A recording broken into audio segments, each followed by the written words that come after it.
Unë jam fëdhikakur që sot në qendrën e trajnimit e ekipit kombëtar në Austri kemi një mik special, pronarin e Atelje Micit, zotin Altin Mici, me cilin kemi një bashkëpunim të vjetër për kombëtarën shqiptare. Bashkëpunim që ka filluar më parë se sa viti 2016 dhe në ka sjell fat për të qenë pjesë e Europianit.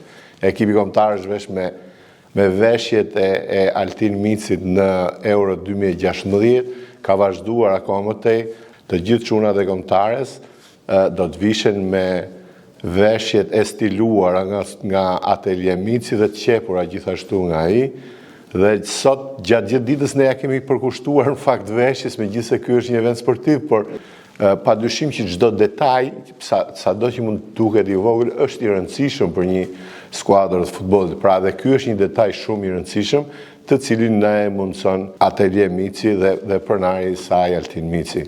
Unë jam shumë krenar që kam mundësi të kujdesem për imazhin e kombëtares së Shqipërisë, tashmë bë 8 vjet, edhe kjo është një përgjegjësi të cilën e kam parë me seriozitetin maksimal. Qysh nga era e parë që jam kujdes për imazhin e kombëtares së Shqipërisë, e kam bërë me një pasion dhe me një krenari të papërshkruar. Uroj që bashkëpunimi im me kombëtaren të vazhdojë edhe më tej, edhe uroj djemve që të kenë sukses dhe na përfaqësojnë në mënyrë më të mirë të mundshme.